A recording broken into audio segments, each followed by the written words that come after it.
Bonjour, aujourd'hui on va voir La Psy de Freda McFadden. Elle avait écrit La femme de ménage. La femme de ménage, la suite. Tricia et Ethan, jeunes mariés, parcourent la campagne à la recherche de la maison de leurs rêves. Ils visitent un vieux manoir isolé, anciennement occupé par la psychiatre renommée Adrienne Hale, H-A-L-E, disparue il y a 3 ans. Une violente tempête de neige les retient dans la maison, et plus aucune issue possible. Alors qu'ils explorent la demeure, Tricia découvre une pièce secrète remplie de cassettes audio, enregistrant toutes les séances d'Adrienne avec ses patients. Poussée par la curiosité, et aussi un peu par l'ennui forcé d'ailleurs, elle commence à écouter ces enregistrements. Chaque cassette dévoile une part du passé trouble de la psy, avec des récits de traumatisme, de manipulation mentale et de chantage psychologique. Les révélations s'accumulent. Un patient surnommé EJ, aurait filmé Adrienne en train de vandaliser une voiture.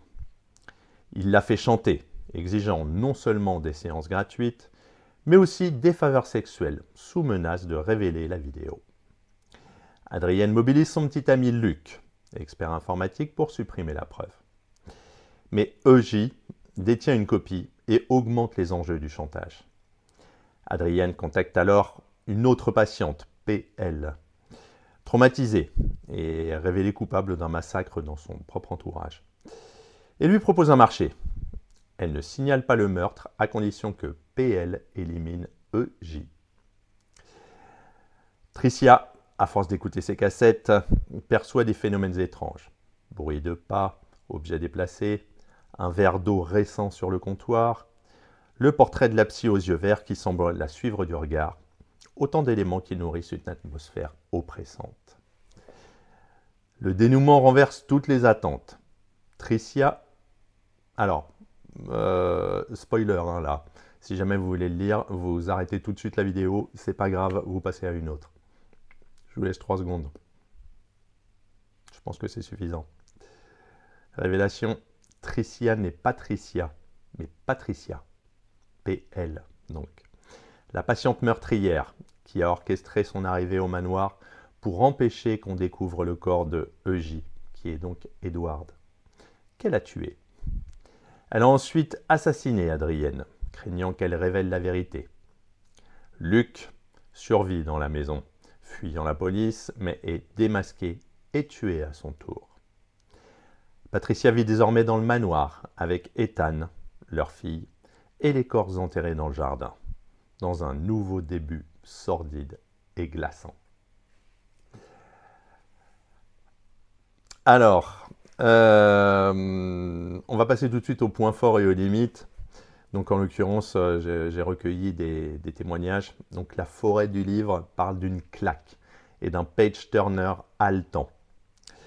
Le style à la première personne est jugé très immersif, amplifiant l'angoisse et la paranoïa. L'intrigue est jugée intelligente, avec des thèmes psychologiques, comme la mémoire, le trauma, la manipulation. Et ils sont tous traités subtilement, sans ralentir le rythme. Il y a aussi Mamselle Potter, c'est le nom, hein, qui nuance. Donc malgré l'efficacité, les personnages manquent de profondeur. Adrienne reste un cliché mystérieux qu'on ne cerne jamais vraiment, tandis que Ethan, Tricia, reste un peu trop lisse. Donc le thriller est réussi pour elle, mais en surface. Il manque le frisson intense des œuvres précédentes de l'autrice. Maintenant, ça n'est que son avis. Justement, à propos d'avis, sur Babelio, un lecteur souligne que McFadden applique toujours la même formule. Un méchant inattendu, des retournements, mais des intrigues artificielles et répétitives. Malgré cela, le récit reste fluide et bien structuré, sans laisser de traces mémorables. Sur Reddit, il y avait aussi un utilisateur enthousiaste qui écrit « La Psy, c'est un livre qui m'a bien marqué. Très surprise par l'écriture. Le dénouement est sympa, plus ou moins facile d'en tirer les ficelles, mais très bien amené. » Voilà, après, ce ne sont que des avis. Hein.